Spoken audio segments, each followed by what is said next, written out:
மற்றும் ஒரு தமிழா நிகழ்ச்சியில் உங்கள் அனைவரையும் சந்திப்பதில் மகிழ்ச்சி. நீங்கள் பார்த்து கொண்டிருப்பது ஆலயா வேஷ்டிகள், சட்டைகள் மற்றும் பனியன்கள் வழங்கும் தமிழா பவர்ட் பை தமிழகத்தின் number 1 dealer Vasanth and co presented by இந்தியாவின் நம்பர் 1 விற்பனையாளர் லட்சுமி செராமிக்ஸ் மற்றும் போத்தீஸின் ஆடி தள்ளுபடி. பொதுவாக குழந்தை வளர்ப்பு என்பது ஒரு ஆணும் பெண்ணும் பெற்றோர் இருவர், தாய் தந்தை இருவரும் இணைந்து பொறுப்பேற்று கொண்டு நடப்பதாகத்தான் உலக வழக்கம் இருந்துகிட்டே இருந்திருக்கு. ஆனால் சமீப காலங்களில் குழந்தை வளர்ப்பு என்பது தான் முக்கியம். அதை விடவும் முக்கியம் அந்த பெற்றோர் இருவரும் மனமொத்து ஒற்றுமையாக வாழ்ந்து வளர்க்கப்படும் பிள்ளைகள் தான் சிறந்த பிள்ளைகள். அப்படி இல்லாமல் 2 பேர் முரண்பட்டு இருக்கும்போது வளர்க்கும் போது அந்த பிள்ளைகளே பெருமளவு மனதளவில் பாதிக்கப்படுறாங்கன்னு உணர்கிற தாய் என்ன முடிவு எடுக்கிறாங்க அப்படின்னா, அவசியம் இல்லை, இந்த பிள்ளை மகிழ்ச்சியோடு இருக்கணும், அதை விட முக்கியம் நான் மகிழ்ச்சியோடு இருக்கணும், அதற்கு இந்த மனம் ஒப்பாத ஒரு வாழ்வு வாழ வேண்டியது இல்லைன்னு கணவனை விட்டு விலகி ஒற்றை பெற்றோராக சிங்கிள் பேரண்ட்டாக பிள்ளைகளை வளர்ப்பது சமீப காலமாக எல்லா காலத்திலும் இருக்குது, சமீப காலமாக அதிகரிச்சுக்கிட்டு இருக்குது. அது ரொம்ப வெற்றிகரமாக நடத்தி கொண்டிருக்கும் பெண்கள் மிக அதிகம் இன்றைய சூழல் சமூகத்தில். அப்படி தன் பிள்ளை வளர்ப்ப ஒரு ஒற்றை பெற்றோராக இருந்து, ஒரு சிங்கிள் பேரண்ட்டாக சிங்கிள் மாமா இருந்து அது ரொம்ப சிறப்புற நடத்துகிற, வெற்றிகரமாக நடத்தி கொண்டிருக்கிற அம்மாக்கள் எல்லாம் ஒருபுறமும், அவர்களால் அன்போடு வளர்க்கப்படும் பிள்ளைகள் மறுபுறமும் நிறைஞ்சிருக்க இந்த சபையில் இந்த பிள்ளைகளுக்கு முதல்ல ஒரு பாராட்ட சொல்லிக்கிறேன். காரணம், அப்பாவும் அம்மாவும் சேர்ந்து இல்லை, அதனாலாம் ஒன்றும் இல்லை, பரவாயில்ல, நம்ம அம்மாவிடம் இருவருக்குமான அன்பை பெறுறோம், அது மகிழ்ச்சிகரமானது தான் அப்படின்னு அதை புரிந்து கொள்றதுல உங்கள் அம்மாவோட நீங்கள் தான் ரொம்ப மெச்சூர் நான் நினைக்கிறேன். அந்த வகையில் முதல்ல உங்களுக்கு பாராட்டணும். நான் கூட கேட்க நினைக்கிற முதல் விஷயம் என்ன அப்படின்னா, அப்பாவும் அம்மாவும் பிரிஞ்சாங்க. இன்னும் கொஞ்சம் நேரடியாக சொல்லணும்னா, அப்பா இல்லை, விட்டுட்டு போயிட்டாரு, அம்மா தனியாக இருக்காங்க. அப்படிங்கும்போது அதற்கான காரணம் என்ன அப்படின்னு உங்களுக்கு யாருக்காவது தெரிஞ்சா இருக்கீங்களா? அப்படி காரணம் தெரிஞ்சிருந்தா என்னன்னு சொல்லுவீங்க? அதிகமாக குடிப்பார். ஓகே. சாப்பிட்றப்போ அடிப்பார், அப்படி அம்மாவை டார்ச்சர் பண்ணுவார்.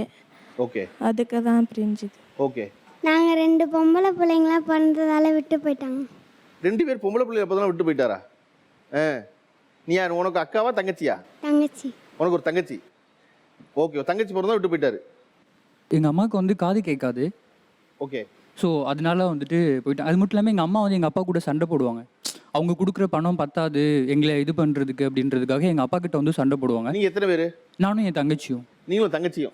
ஓகே. தங்கச்சிக்கு இப்போ மேரேஜ் ஆகிடுச்சு ஆக்சுவலாக. ஸோ எங்களை அம்மா தான் வளர்த்தாங்க. நான் பார்ட் டைமாக ஜாப் பார்த்துட்டே காலேஜ் முடித்தேன். என் தங்கச்சி சண்டை போட்டதுனால அப்பா போயிட்டாரா? அம்மா கருப்பாக இருக்காங்க. மேபி எங்கள் வீட்டில் எல்லாருமே கருப்பு தான். ஆனால் எங்கள் அப்பா ஃபேமிலி அவ்வளோ பேர் கருப்பு தான்ப்பா. எங்கள் அப்பா ஃபேமிலியில் எல்லாருமே கொஞ்சம் கலராக இருப்பாங்க. எங்கள் அம்மாவை பிடிக்காது. எதுக்கு எத்தாலும் சின்ன சின்ன விஷயத்துக்கெல்லாம் கோவப்படுவார். அம்மாவை பிடிக்காதுன்னு எதுக்கு பிடிக்காது அப்பாவுக்கு? அதாவது அவங்க கருப்பாக இருக்கிறாங்க. அதுக்கப்புறம் இவ்வளோ அழகாக இருக்காங்க. இது சொந்த தாய் மாமா பொண்ணு, அதனால இது சொல்லி கல்யாணம் பண்ணி வச்சனால பிடிக்காது. சின்ன சின்ன விஷயத்துக்கெல்லாம் கோவப்படுவார். அவங்ககிட்ட கொடுங்களேன், அம்மாட்ட கொடுங்க. எங்கள் மேரேஜுக்கு முன்னாடி அவர் வேற ஒருத்தர் லவ் பண்ணார். அந்த பொண்ணை இப்போ மேரேஜ் பண்ணிக்கிட்டாரு. அதுதான் அவன் சொல்கிறான். ஓ, உங்களை கல்யாணம் பண்ணதுக்கப்புறம் குழந்தை பிறந்து அதுக்கப்புறம் விட்டுட்டு போய் அவர் முதல்ல காதலிச்சு அவர் கல்யாணம் போயிட்டாரு. எஸ். ஓ, ஓகே. உங்கள் அப்பா உங்கள் அம்மா விட்டு போக காரணம் என்னன்னு நினைக்கிறீங்க? எங்கள் அப்பா ரொம்ப குடிப்பார் அப்படின்றது தான். குடியினால தான் எங்கள் அப்பா விட்டு போனார். ஒரு டாஸ்மார்க் இல்லைன்னா இன்றைக்கி ஒரு நல்ல அன்பான அப்பா அவர் தான். நான் எங்கள் அம்மாவோடைய வயிற்றில் இருக்கும்போதே எங்கள் அப்பா குடிச்சிட்டு எங்கள் அம்மாகிட்ட வேணும்னே சண்டை வாங்குவார். அப்போ எங்கள் அம்மா அடிச்சுட்டு சண்டை வாங்கினால எங்கள் அம்மா எனக்கு அவரை வேணான்ட்டாங்க. இது யார் சொன்னா உனக்கு? எங்கள் அம்மா தான் எனக்கு சொன்னாங்க. இப்போ அந்த பசங்கிட்ட கேட்டது போல் நான் உங்கள்கிட்ட இன்னொரு விஷயம் கேட்கணும்னு நினைக்கிறேன். என்னென்னா, அது ரொம்ப ஒரு கனத்த, ரொம்ப கடினமான ஒரு முடிவு. கணவனோட வாழ வேண்டாம் அப்படின்னு முடிவெடுக்கிறது. காரணம், அதுக்கு அவ்வளோ வலுவான காரணம் இருக்கணும். அதை விடவும் இந்த வாழ்க்கை மகிழ்ச்சியாக இருக்க முடியும்னு. நம்ம கணவனை விட்டு பிரிந்து தனியாக வேலை செய்து பிள்ளைகளை வளர்த்து ஒரு சூழலை வாழ்ந்துக்கிட்டு இருக்கும் பொழுது, நீங்கள் எந்த சூழலில் அல்லது எந்த இடத்துல எந்த மாதிரியான கேள்வியை நீங்கள் எதிர்கொள்கிறீங்க? கணவனோட நீங்கள் இல்லையான்னு ஒரு கேள்வி வரும்ல, யாரெல்லாம் கேட்குறா, எந்த சூழலில் கேட்குறாங்க? இப்போ வேலைக்கு போகிறேன்னா, வேலைக்கு போகிற இடத்துல ஒரு மேனேஜர் எனக்கு இருக்காருன்னா நான் அவர்கிட்ட பேச தான் வேணும். எதனா கேட்கணும், எதனா கொள்ளணும், எல்லாத்தையும் நான் கேட்க தான் வேணும். அதை நம்ம அந்த இடத்துல கேட்கும் போது கூட நம்ம ஒரு ஃப்ரெண்ட்லியாக சிரித்து பேசி கேட்டோம்னா கூட அவங்க மைண்டில் தப்பாக எடுத்துக்கிறாங்க. எப்படி பேசுகிறாங்க பார். அது ஏதாவது ஒன்று வேறு ஏதாவது என்னை கூப்பிட்டு ஏதாவது சொன்னார்னா கூட, ஏன் அவங்களையே கூப்பிட்டு ஏதாவது சொல்லணும், ஓ வீட்டுக்கார் இல்லை அதனால அப்படின்ற மாதிரி அவங்க தப்பாக பேச ஆரம்பிக்கிறாங்க. இப்போ என் அண்ணன் கூட நான் வண்டியில் போகிறேன்னா எங்கள் வீட்டுக்கார சைடில் இருக்கவங்களுக்கு பாதி பேருக்கு தான் தெரியும் அது எங்கள் அண்ணன், மற்றவங்க யாருக்கும் தெரியாது. நான் எங்கள் அண்ணன் கூடனே போனால் கூட அங்கே யாருன்னா பார்த்து சொல்லுவாங்க, யாரோ ஒரு பையன் கூட உங்கள் ஒய்ஃப் வண்டியில் போனாங்க. அது எங்கள் அண்ணன் எனக்கு தெரியும், மற்றவங்களுக்கு தெரியாது, அவனுக்கும் தெரியும். ஆனால் அதை சொல்ல மாட்டாங்க யாருமே வெளியே. அந்த மாதிரி நிறைய விஷயங்கள் சொல்கிறாங்க நிறைய பேர். ஓகே. பொண்ணுக்கு போன லாஸ்ட் மந்த்து செப்டம்பர் வந்து ஏஜ் அட்டன் பண்ணேன். அப்போ அந்த ஃபங்க்ஷனுக்கு வந்து நான் யாருக்கும் சொல்ல வேணாம்னு நினச்சேன். எனக்கு நான் வீட்டில் வைக்கிற ஃபஸ்ட்டு ஃபங்க்ஷனை தான் நெருங்கின சொந்தக்காரங்களுக்கு மட்டும் சொல்லி வைக்கலாம்ல அப்படின்னாங்க. நான் வேறு யாருக்கும் சொல்ல, எங்கள் 4 குடும்ப தலைவர்களுக்கு மட்டும்தான் சொன்னேன். எங்கள் அப்பா கூட பிறந்த அண்ணன் தம்பிகளுக்கு மட்டும் சொன்னேன், வேறு யாருக்கும் நான் சொல்லலை. அப்போ அந்த இதுக்கு வந்துட்டு அப்போயாவது தெரியும்ல பேசாட்டுக்கு இருக்கலாம்ல, இப்போ நேரம் உங்கள் அப்பா இருந்திருந்து எவ்வளோ நல்லா இருந்திருக்குன்னு நிறைய பேருக்கு சொல்லி நின்று கிராண்டாக வச்சிருப்பில்ல அப்படின்னா அப்போ எப்படி இருக்கும்? கஷ்டத்தில் இருக்கான்றது தெரியுது, நம்ம சொந்தக்காரவங்களுக்கு மட்டும்தான் சொல்லி செய்கிறாங்கிறது நல்லா தெரியுது. தெரிஞ்சிருந்துக்கிட்டே பக்கத்தில் இருக்க எல்லாருக்கும் அதெல்லாம் கேட்குற மாதிரி சொன்னால் அது அவங்கள கஷ்டப்படுத்துங்கிறத ஏன் அவங்க உணர்ந்துக்கிட மாட்டேங்கிறாங்க? தெரிஞ்சும் ஏன் மறுபடியும் அவங்கள கஷ்டப்படுத்த மாதிரி கேட்குறாங்க? எந்த ரிலேட்டிவ்ஸாக இருந்தாலும் சரி, கூட பிறந்த அண்ணன் தம்பியாக இருந்தாலும் சரி, யாராக இருந்தாலும் சரி, அவங்களுடைய உண்மையான சூழ்நிலை தெரியுதா? தயவு செஞ்சு அவங்கள கஷ்டப்படுத்தி பார்க்காதீங்க. உதவி செய்யலைன்னாலும் உபத்திரவப்படுத்தாமல் காயப்படுத்தாமல் இருங்க நான் சொல்கிறேன். சார், ரீசெண்டாக எங்கள் தம்பிக்கு மேரேஜ் ஆச்சு. என்னோட அம்மாவே என்னை தள்ளி வச்சாங்க சார். அவங்க தான் அரேஞ்ச் மேரேஜ் பண்ணாங்க.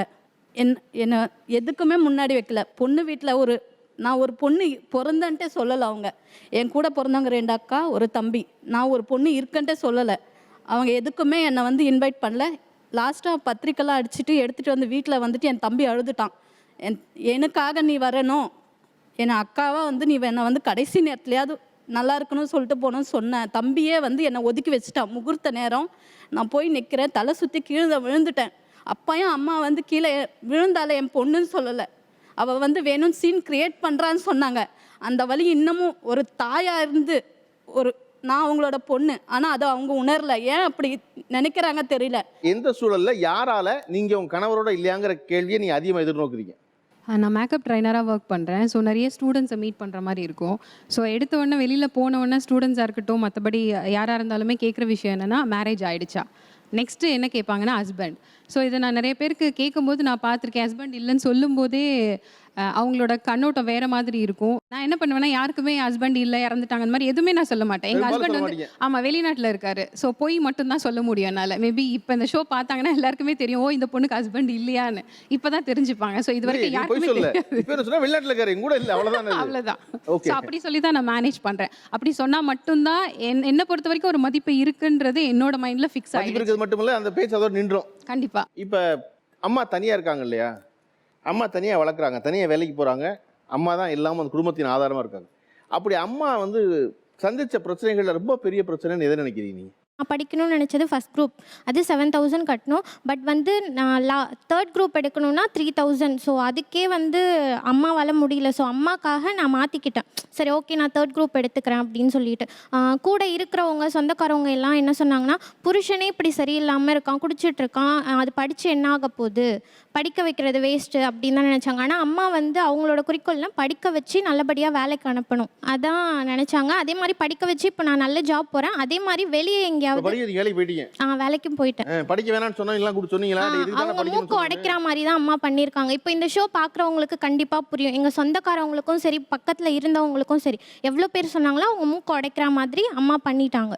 ஓகே, வேற யாரு உங்கள் அம்மா உங்களை வளர்ப்பதற்கு சந்தித்த பிரச்சனை என்ன நினைக்கிறீங்க?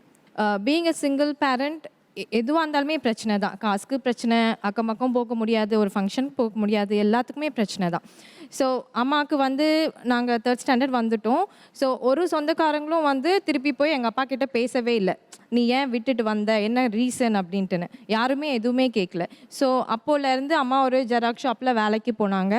அந்த இடத்துல வந்து எங்கள் அம்மாவுக்கு ஒரு 9 o'clock மார்னிங் போவாங்க, தென் நைட்டும் 9 o'clock தான் வருவாங்க. ஸோ நானும் அண்ணாவும் மட்டும் வீட்டில் தனியாக இருப்போம். அம்மா அதுக்கப்புறம் வந்து தான் டின்னர் ப்ரிப்பேர் பண்ணோம், எல்லாமே அப்புறம் தான் பண்ணணும். ஸோ அப்போ கூட யாருமே ஒரு சொந்தக்காரங்க யாருமே சாப்பிட்டியா, குழந்தைங்க சாப்பிட்டுச்சா இல்லையான்னு. ஆனால் நீ எதுக்கு வேலைக்கு போகிற, இவ்வளோ கஷ்டப்பட்டு எதுக்கு உன் பசங்களை படிக்க வைக்கணும், நீ என் அண்ணாவை வந்து மெக்கானிக் ஷெட்க்கு அனுப்ப வேண்டியதானே, பொண்ணை ஏதாச்சும் பாத்திரம் தேய்க்கிறதுக்கு அனுப்ப வேண்டியதானே அப்படின்னு மட்டும்தான் சொல்கிறாங்களே கண்டி ஒரு ஹெல்ப்புன்னு யாருமே இது வரைக்குமே பண்ணது கிடையாது. இப்போ நான் இன்ஜினியரிங் முடிச்சிருக்கேன், என் அண்ணா சைக்காலஜிஸ்ட்டாக இருக்கான். ஸோ நானும் வேலை பார்க்குறேன், அண்ணாவும் வேலை பார்க்குறாங்க. ஸோ இப்போது வந்து 2 பேருமே வேலைக்கு போகிறோம். ஸோ இப்போது புருஷன் இல்லைன்னு அவங்கள யாருமே மதிக்கல நாங்கள் சின்ன குழந்தைங்களா இருக்க வரைக்கும். இப்போ மதிக்காதவங்க கூட இப்போ மதிக்கிறாங்க எங்கள் எல்லாரையும். ஏன்னா நானும் அண்ணாவும் ஒரு நல்ல பொசிஷனில் இருக்கோம்.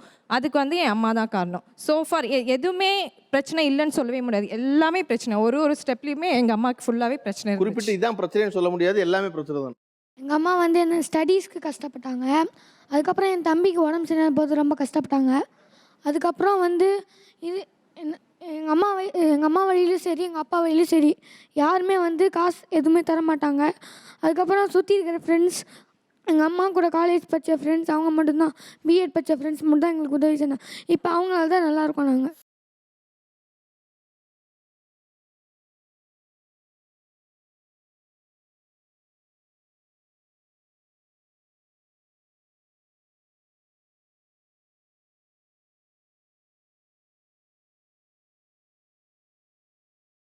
என்னோடய ஃப்ரெண்ட்ஸால் தான் நான் இன்றைக்கி இந்த நிலமையில நிற்கிறேன். அவங்க எனக்கு தெரியாமலே கொண்டு வந்து வச்சுட்டு போவாங்க சார். வீட்டில் ப்ரொவிஷனு எனக்கு தெரியாமல், நான் வாங்க மாட்டேன்னு எனக்கு தெரியாமல் கொண்டு வச்சுட்டு ஃபோன் பண்ணுவாங்க, வீட்டில் ப்ரொவிஷன் வச்சுருக்கேன்னு. இது மாதிரி சொல்லிட்டு இருப்பேன். கொஞ்சம் ஃபீல் பண்ணுற மாதிரி இருந்தேன்னா, ஏமா அப்படின்னாங்கன்னா, இது மாதிரி ஃபீஸ் பே பண்ணணும், இன்னும் 1 வீக் தான்க்கா இருக்குது, பே பண்ணணும், லாஸ்ட் டேட் வந்துச்சுன்னா எனக்கு தெரியாமலே ஸ்கூலில் போய் ஃபீஸ் பே பண்ணிவிட்டு எனக்கு ஃபோன் பண்ணியிருக்காங்க. அந்த மாதிரி இன்றைக்கி நாங்கள் என் பசங்க நல்லா படிக்கிறாங்க அப்படின்னா ஃப்ரெண்ட்ஸ் நல்லா ஹெல்ப் பண்ணாங்க. பட் இன்றைக்கி நானும் ஒரு பொசிஷன் நல்லா தான் இருக்கேன் சார். சிங்கிள் மாமா இருக்க பெண்கள் ஒருபுறமும் அவர்கள் வளர்க்கும் பிள்ளைகள் மறுபுறமும் நம்ம பேசிக்கிட்டு இருக்கோம். இப்போ ஒரு பிள்ளைகளை தனியாக வளர்ப்பதுக்கு நீங்கள் சந்திக்கிற பிரச்சனைகள்லாம் ஒரு புறம் இருந்தாலும் கூட, பொதுவாக நீங்கள் பணி செய்கிற இடங்களில், வெளியே இடத்துல நீங்கள் வந்து உங்கள் கணவரோடு இல்லை அப்படின்னா பிற ஆண்கள் உங்களோட நடந்து கொள்ளும் விதம் என்ன, எப்படி நடந்துக்கிறான்னு நினைக்கிறீங்க நீங்கள்? நான் ஒரு ப்ரைவேட் கம்பெனியில் வேலை செய்கிறேன். அந்த இடத்துல நான் ஒரு 14 வருஷமாக ஒர்க் பண்ணுறேன். அது பார்த்திங்கன்னா ஒரு மேனேஜர் வந்து ரொம்ப வல்கராக பேசுவார். ஏன்னா இவங்களுக்கு வந்து ஹஸ்பண்ட் இல்லை, எப்படி இருந்தாலும் அவங்க நம்ம வழிக்கு வந்துடுவாங்க அப்படின்னு சொல்லிட்டு. ஆனால் எல்லா மேனேஜர்ஸுமே அந்த மாதிரி இருக்காங்கன்னு சொல்ல முடியாது. அதிகாரிங்களாம் அந்த இடத்துல நல்லவங்களும் இருக்காங்க. அதை எவ்வளோ பலமுறை நான் சொல்லி பார்த்தேன், கேட்கல. அதை நான் வந்து சட்ட ரீதியாக ஸ்டெப் எடுத்தேன். அதுக்கு எனக்காக ஒரு யூனியன் வந்து எனக்கு ஒர்க் பண்ணாங்க. அந்த இடத்துல நான் லீகலாக எல்லாமே பண்ணதில் இன்றைக்கி அந்த ஆளை நான் அடக்கி வச்சுருக்கேன். என்னோட கஷ்டம் வந்து அடுத்த ஒரு பொண்ணுக்கு வரக்கூடாது அப்படின்றதில்ல. அந்த அளவுக்கு நான் அவனை கொண்டு போனதுனால என்னை அந்த ஒரு சூப்பர்வைசர்ன்ற ஒரு கேட்டகரியிலேருந்து கொண்டு வந்தார். அதை பற்றி நான் ஃபீல் பண்ணவே இல்லை.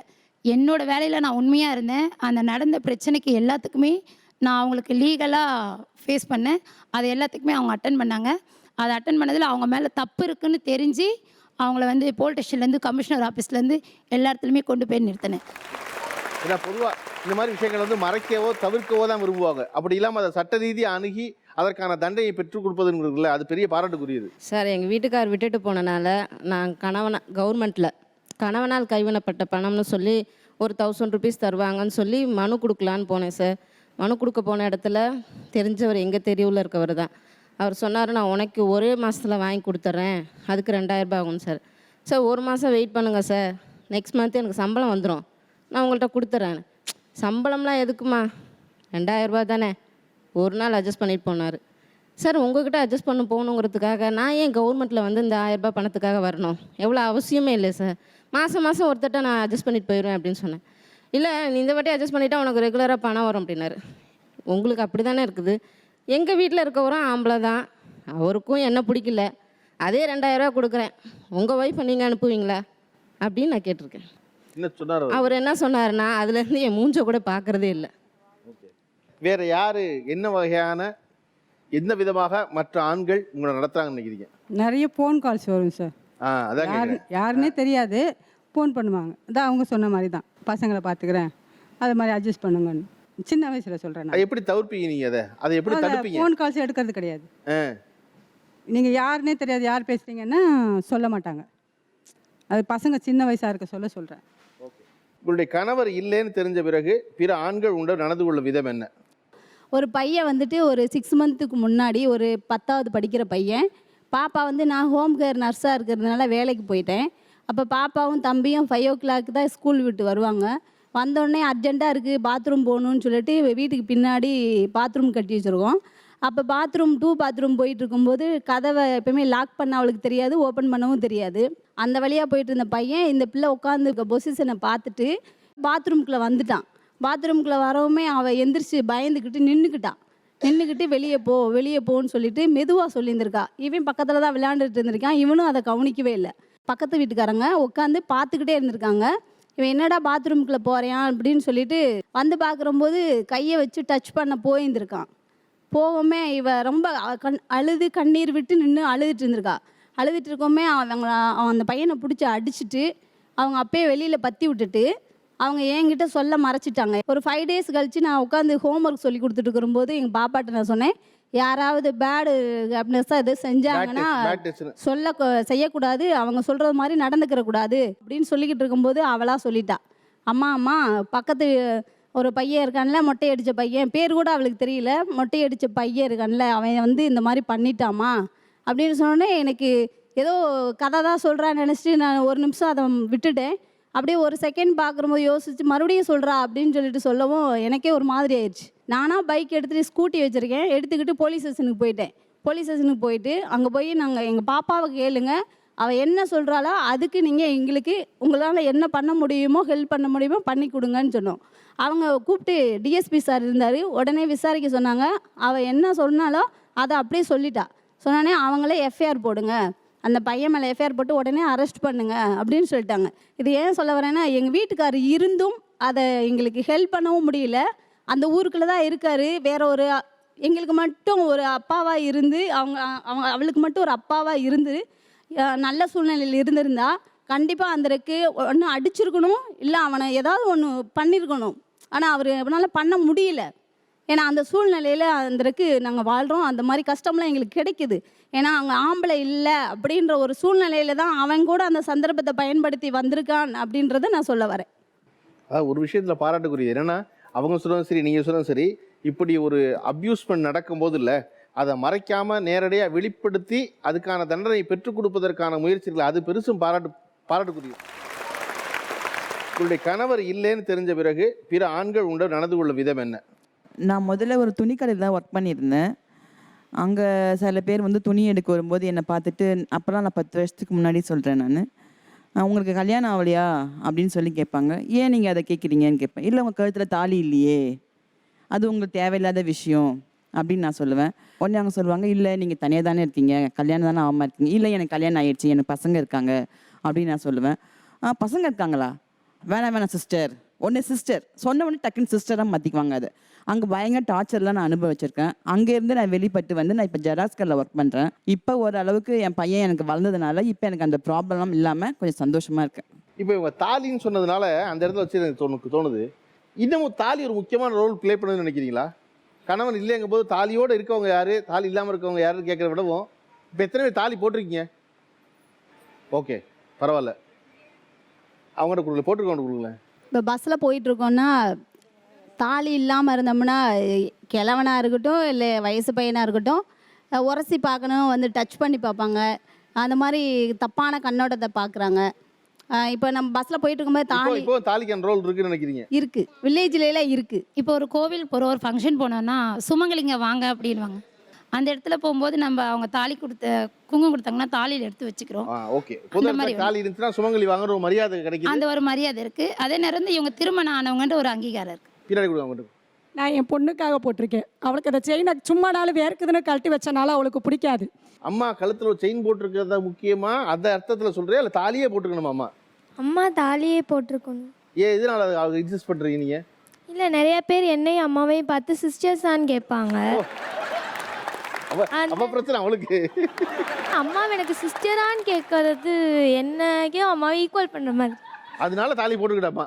ஓகே, புரிஞ்சிச்சு அவங்களுக்கு என்ன. ஓகே, இப்போ தாலி போட்டிருக்கவங்களாம் அது நியாயம் சொல்கிறாங்க, ஆனால் போடாதால தான் அதிகமாக இருக்கீங்க. பொதுவாகவே பெண்கள் அதிகமாக தாலி போடாதால அதிகம். அது நீங்கள் வந்து அதுக்கான காரணம் சரி, கணவன் விட்டுட்டு போயிட்டா அப்புறம் ஏன் தாலியை போட்டுக்கணும்னு. இப்போ அவங்கெல்லாம் ஒரு பாதுகாப்பு, சுமங்கலி கூப்பிட்டு முன்னாடி கூப்பிட்றாங்க அப்படின்னு சொல்கிறாங்க இல்லையா? இதுவெல்லாம் நீங்களும் சந்திச்சிருப்பீங்கல்ல, நீங்கள் ஏன் கலட்டினீங்க அதை? சார், நான் கழட்டினதுக்கான காரணங்கள் வந்து நான் விருப்பப்பட்டு கழட்டல. இதை நாங்கள் வந்து எழுதி சைன் பண்ணும்போது, டிவோர்ஸ் பேப்பரில் சைன் பண்ணும்போது அந்த இடத்துல வந்து ஒரு வார்த்தையோட வேகம் தான் என்ன கழட்ட வச்சுது.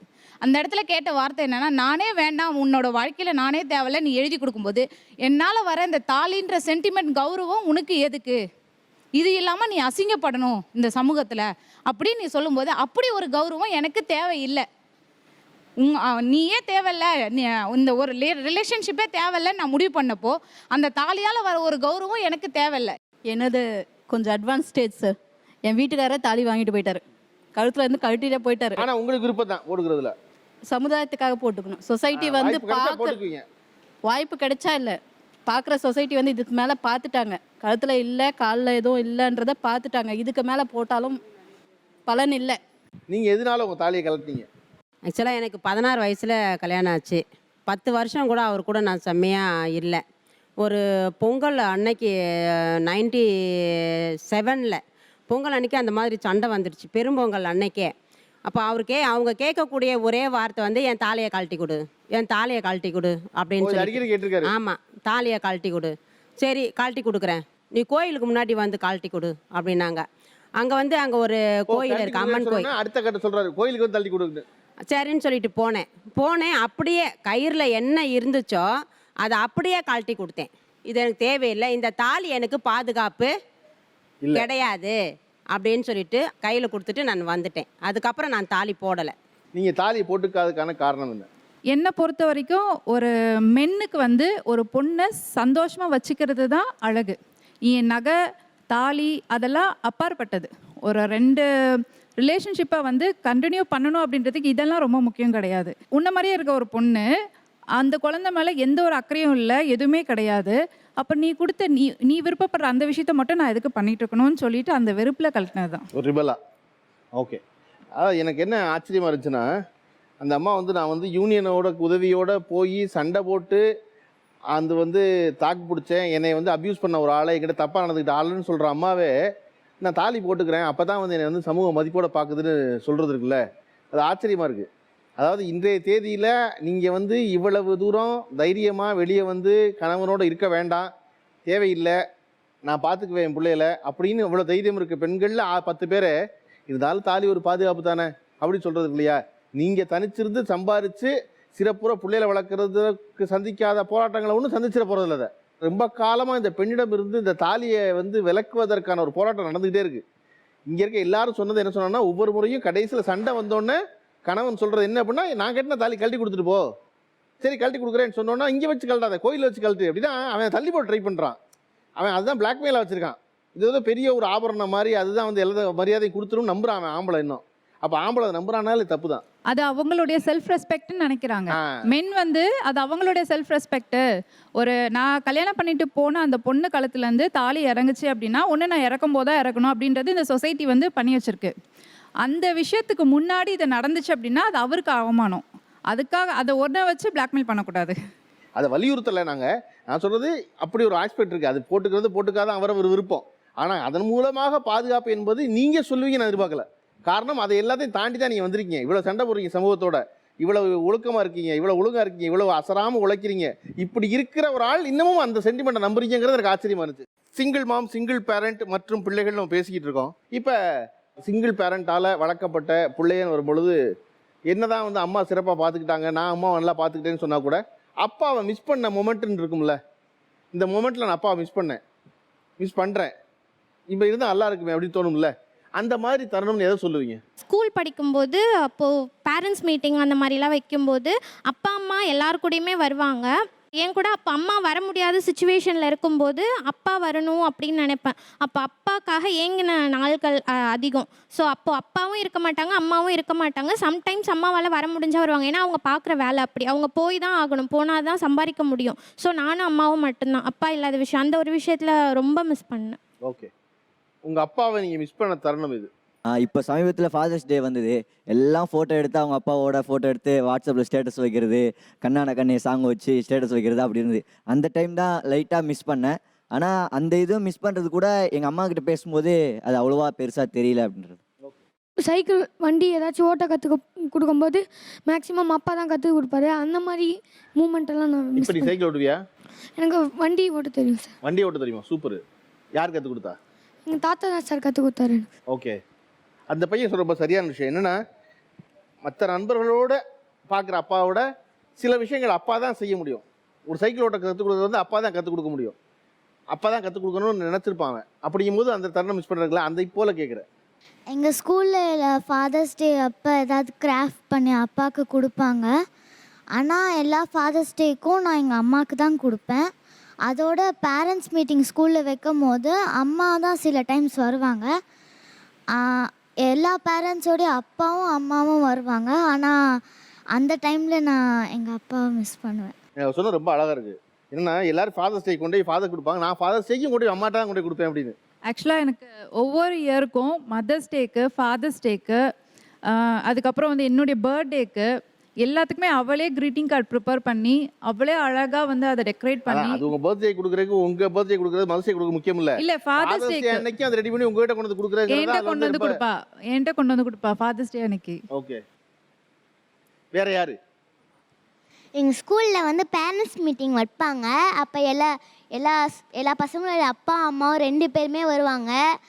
எனக்கு எங்கள் அம்மா மட்டும்தான் வருவாங்க. அப்போ எல்லோரும் கேட்பாங்க, என்ன உங்கள் அப்பா வரலையா, என்னாச்சு அப்படின்னு கேட்பாங்க. அப்போ எனக்கு கொஞ்சம் மனசு கஷ்டமாக இருக்கும். அப்போ எங்கள் அப்பா என் கூட இருக்கணும்னு நான் நினச்சிருக்கேன். ஓகே, அது அம்மாட்ட சொல்லியிருக்கியா நீ? சொன்னதில்லை. ஏன் சொன்னதில்லை அம்மாட்ட?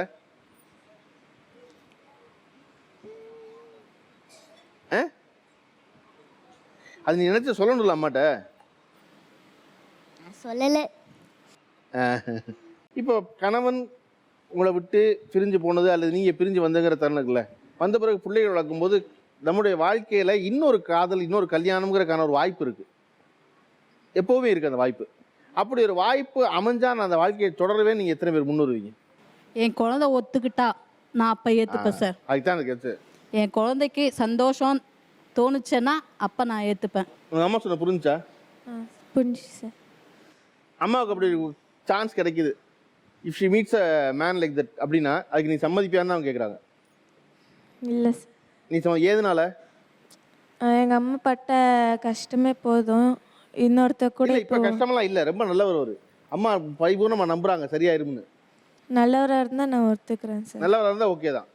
ஓகே, அதை போல அம்மா ஒரு சரியான ஒரு நபரை தேர்ந்தெடுக்கிறாங்க அப்படின்னு நினைச்சா உங்களில் எத்தனை பேர் அம்மா இன்னொரு திருமணம் பண்ணிக்கிறதுக்கு, இன்னொரு வாழ்க்கை ஆரம்பிக்கிறதுக்கு ஒப்புக்கொள்வீங்க? நான் கண்டிப்பாக ஒத்துப்பேன். ஆனால் அவங்க ஒத்துக்க மாட்டாங்க. அவங்கள அப்புறம் கேட்டுக்கோ. ஏன்னா நம்ம பார்க்குறோம் இல்லையா. எனக்கு இவங்க சொன்னது என்ன ரொம்ப பிடிச்சிருந்துச்சுன்னா, நான் அப்படி ஒரு ஆளை சரியான நபரை சந்திச்சா நான் இன்னொரு லைஃபுக்கு ரெடி ஆவேன். ஆனால் அது என் பையன் சம்மதிச்சானாங்க.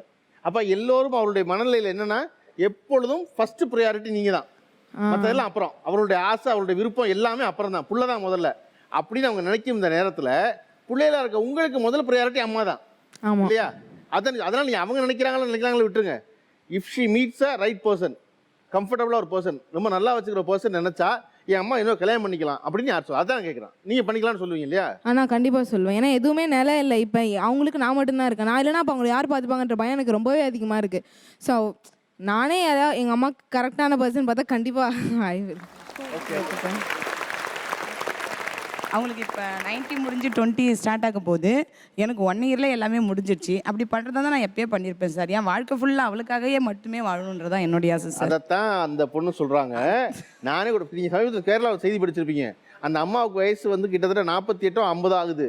அந்த தருணத்தில் அந்த பையன் வந்து என் அம்மா வாழ்நாள் முழுமைக்கும் என்னை வளர்ப்பதிலேயே நேரம் செலவழிச்சிருந்தாங்க, அவர்களுக்கான ஸ்பேஸே இல்லை, அவர்களுக்கான டைமே இல்லை, அவர்களுக்கான ஷேரிங்கே இல்லை அப்படின்னு அந்த பையன் முன் வந்து மேட்ரிமோனியில் அறிவித்து ஒருத்தர் அந்த பையனே தேர்ந்தெடுத்து கொண்டு வந்து அம்மாவுக்கு அறிமுகப்படுத்தினான். அம்மா இப்படி ஆள் பார்த்துருக்கேன், நான் பிரமாதமான ஆளாக இருக்காரு, ரொம்ப நல்லவராக இருக்காரு, ஒழுங்காக நீ கொஞ்சம் பேசி பாருங்க, பிடிச்சதா கல்யாணம் பண்ணிக்கலாம்னு சொல்லி அம்மாவை வந்து வலிந்து கட்டாயப்படுத்தி நீ ஒன்றும் நினச்சிக்காதன்னு சொல்லி அந்த அம்மாவுக்கு முன்னின்று அந்த பையன் கல்யாணம் பண்ணி வச்சான். அவன் அந்த கேரளா மாநிலமே கொண்டாடுனுச்சு. அதுதான் சரின்னு. ஷேரிங்க்கு என்ன வயசு? 55 வயசோட பண்ணலாம் கல்யாணம். அது தேவை ஒரு கம்பெனி, அவ்வளோதானே.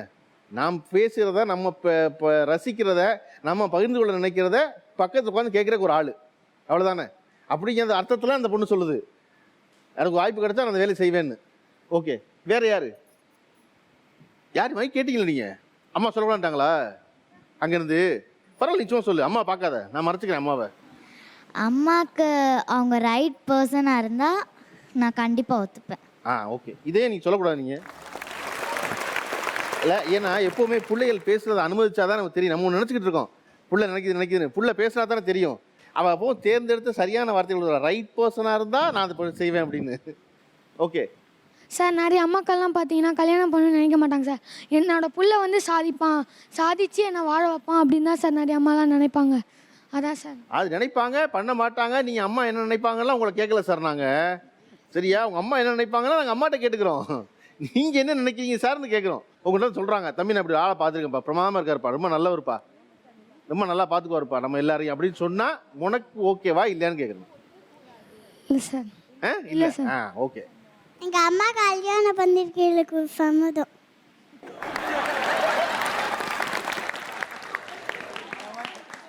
அவர் பெரிய மனுஷா சம்மதம் வழங்குறாவ. ஓகே. எதுக்காக வந்து இந்த கேள்வியை முன் வச்சோம் அப்படின்னா, நம்ம முதல்ல சொன்ன மாதிரி தான் பெரும்பான்மை என்ன சொல்லிட்டு இருப்போம் அப்படின்னா, இவங்க தான் அதை ஓப்பன் அப் பண்ணாங்க. அதுக்காக முதல்ல உங்களை பாராட்டணும். ஏன்னா என் புள்ள சம்மதிச்சா நான் கல்யாணம் பண்ணிக்கிறேன், புள்ள தான் முக்கியம் நினச்சிட்டு இருக்கோம். புள்ள என்ன நினைக்கிறதுன்னு தெரியணும்ல, புள்ள நினைக்கிறதுன்னு அம்மா தெரிய முக்கியம் இல்லை, முதல்ல சமூகத்துக்கு தெரியணும்ல. இவங்க திருப்பி இந்த பிள்ளை தான் சொல்லிட்டே இருக்கானுங்க, பிள்ளைக்கு வயசு 15 ஆச்சு, இப்போ போய் கல்யாணம் பண்ணலாமா அப்படிமா. 20 வயசு புள்ள தான் சொல்லுது, பரவாயில்ல எங்கள் அம்மா கல்யாணம் பண்ணலாம்னு, இல்லையா? அப்போ அந்த பிள்ளைகளுக்கு நல்லா புரியுது. அது சிங்கிள் மாம், சிங்கிள் பேரண்ட் மற்றும் பிள்ளைகள் நம்ம பேசிக்கிட்டு இருக்கோம். அப்பா வந்து இருந்தால் இந்த இடம்லாம் மிஸ் பண்ணேன்னா அப்படிங்கிற தருணம் சொன்னீங்களா, அதை தொடர்ச்சியாக கேட்க விரும்புகிறேன். இப்போ ஒரு வேளை அப்பாவை பார்த்தா நீங்கள் கேட்க விரும்புகிற ஒரு கேள்வி என்ன? எப்படி நல்லா இருக்கீங்களா அப்பா கேட்பேன்.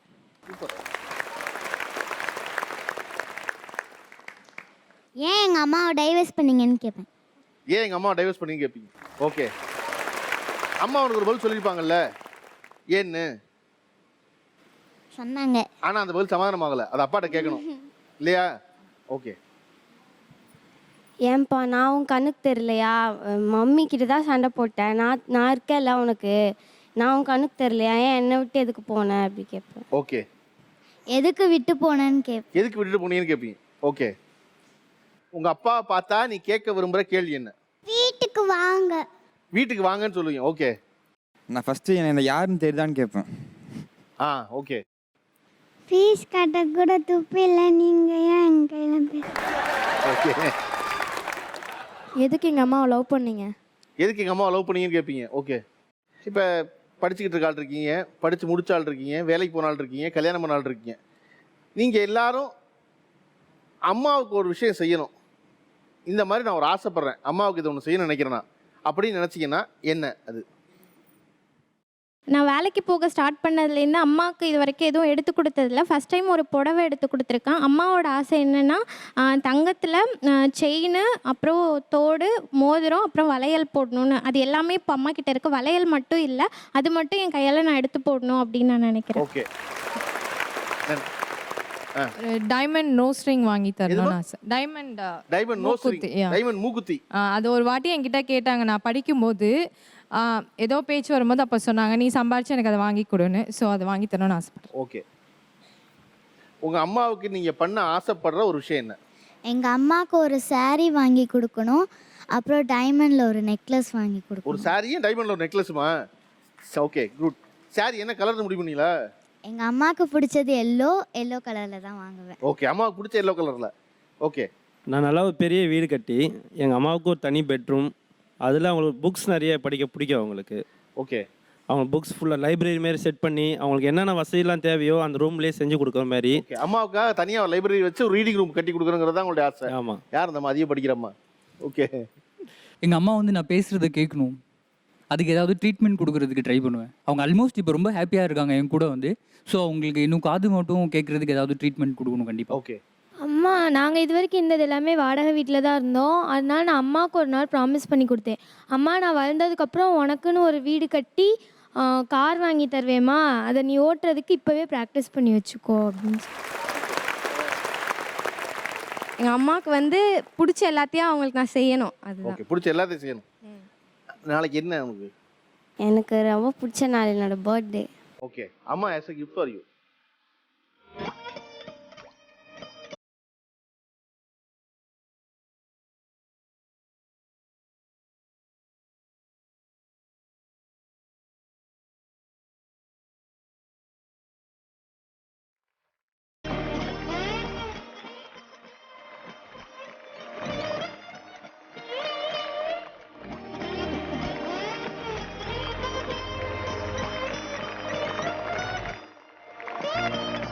சிங்கிள் பேரண்டாக இருக்க அம்மாக்களும் அவர்களின் பிள்ளைகளும் தங்களின் ஆசைகள் கனவுகளை சொல்லிக்கிட்டு இருக்கும் வேளையில் நம்மளோடு இணைந்து கொள்ள அரங்கத்திற்கு 2 சிறப்பு விருந்தினர் வந்திருக்கிறார்கள்.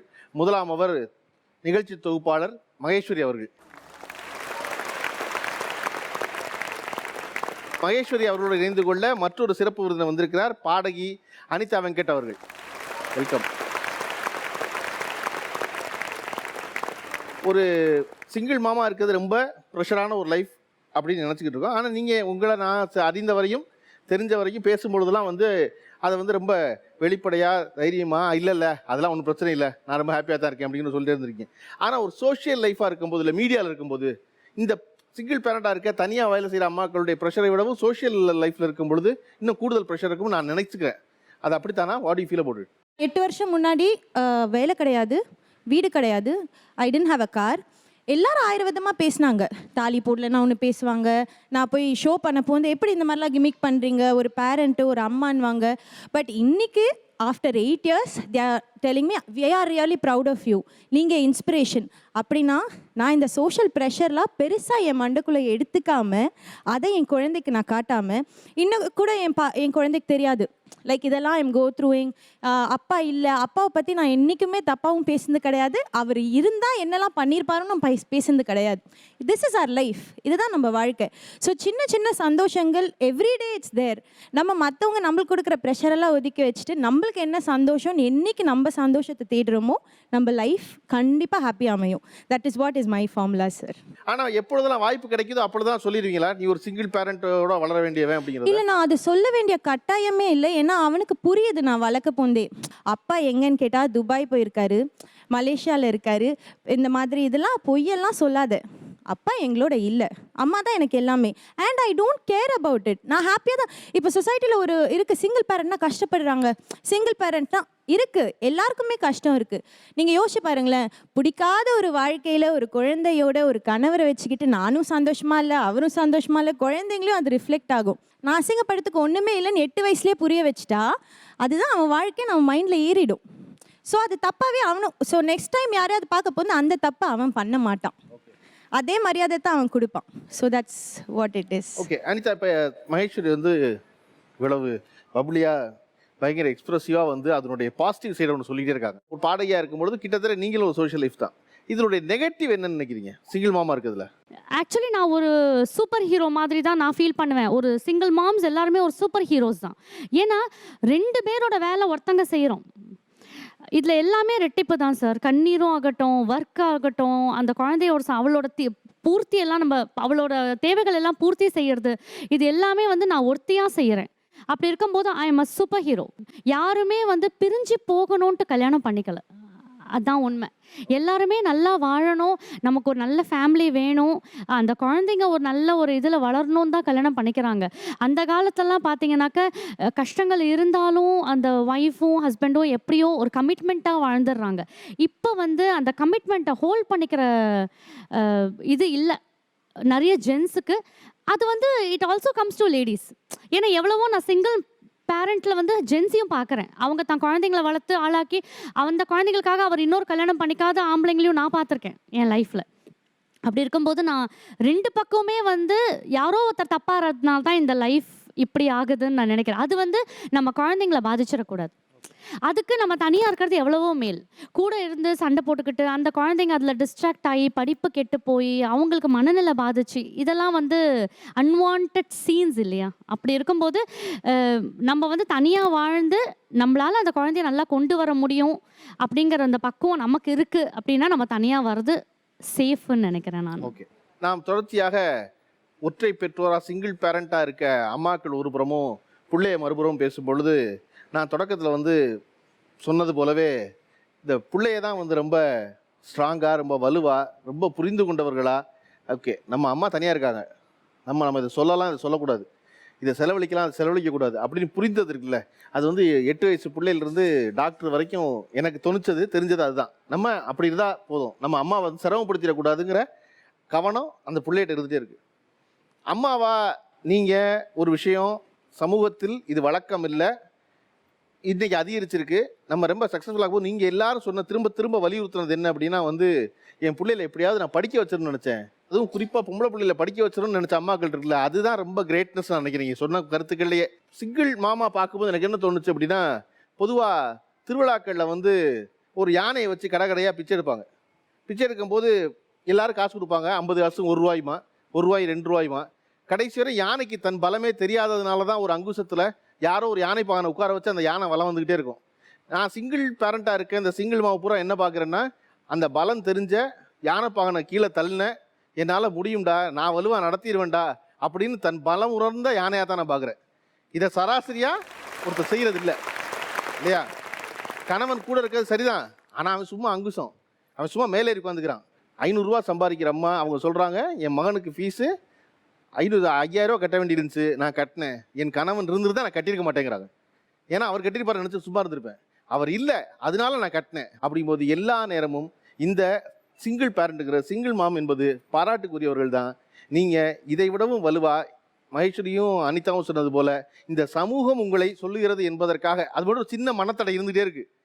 அது அவசியம் இல்லை. சமூகம் என்பது 4 பேர் தான். அவன் மறுபடியும் சக்ஸஸ்ஃபுல்லாக வந்து அந்த பொண்ணு சொன்ன யாரெல்லாம் எங்கள் அம்மாவை பற்றி சொன்னாங்களோ அவர்களெல்லாம் இன்றைக்கி நான் ஆளாகி பணம் சம்பாதிக்க ஆரம்பிச்சோன்னே அந்த உறவெல்லாம் தேடி வந்துருச்சுன்னு. அப்போ நம்ம வாழ்க்கையில் ரொம்ப நேர்மையாக ஒழுங்காக இருந்து நடத்தினோம்னா எல்லாரும் திரும்பி வந்துடுவாங்க. அப்படித்தான் அவங்கள்ட்ட வந்திருக்காங்க. தொடர்ச்சியாக உங்கள் வாழ்வில் நீங்கள் மட்டும் இல்லாமல் அடுத்த தலைமுறைக்கு இந்த பிள்ளைகளும் பெருவெற்றி அடையணும். இந்த பிள்ளைகளுக்கு உங்களுடைய ஒரே ஒரு அடிப்படை ஆசை, என்னை போல ஒரு கணவன் வந்துட வேண்டாம்னு அம்மாக்கள்லாம் சொன்னீங்க. கண்டிப்பாக மிகச்சிறப்பாக உங்களைப் போல அந்த ஆம்பளை பிள்ளைக்கு பூரா ஒரு மனைவி வந்துடட்டும். சரியா? அதுதான் ரொம்ப முக்கியம். இப்படி தாங்குற ஒரு மனைவி எல்லா பசங்களுக்கு கிடைச்சிட்டு அதை விட சிறப்பு என்ன தர முடியும்? நிகழ்ச்சியின் போக்கை தன் பேச்சால் திருப்பியவருக்கு பரிசளிக்கும் நேரம். பொதுவாக சிறப்பாக பேசுகிற ஆளுக்கு தான் எல்லாம் பரிசு கொடுப்பாங்க. நாங்கள் என்ன நினைக்கிறதுனா, ரொம்ப முக்கியமானதை பேசின ஒரு ஆளுக்கு பரிசு கொடுக்கணும்னு நினைப்போம். அப்போ நீங்கள் இன்னொரு திருமணம் பண்ணிக்குவீங்களா, உங்களுக்கு இன்னொரு வாழ்க்கையை தொடங்குவீங்களான்னு கேட்டபொழுது எல்லாரும் தயக்கத்தில், நீங்கள் எல்லாரும் ஆகா இப்படி ஒன்று கேட்குறாங்களே, இதை மொத்த தமிழ்நாடு பார்க்கவே உலகம் பூரா பார்க்கவே என்ன செய்யறதுன்னு இருந்த பொழுது ரொம்ப வெளிப்படையாக என் பையன் ஒத்துக்கிட்டா நான் பண்ணிக்குவேங்க அப்படி ஒரு ஆப்ஷன் இருந்தால் நான் தயார் தான் சொன்ன இந்த அம்மாவுக்கு தான் அந்த பரிசு. நம்முடைய வாழ்க்கையில் இன்னொரு காதல், இன்னொரு கல்யாணம்ங்கிறக்கான ஒரு வாய்ப்பு இருக்குது. அப்படி ஒரு வாய்ப்பு அமைஞ்சா நான் அந்த வாழ்க்கையை தொடரவே நீங்கள் எத்தனை பேர் முன்னுருவீங்க? என் குழந்தை ஒத்துக்கிட்டா நான் அப்போ ஏற்றுப்பேன் சார். என் குழந்தைக்கு சந்தோஷம் தோணுச்சுன்னா அப்போ நான் ஏற்றுப்பேன்.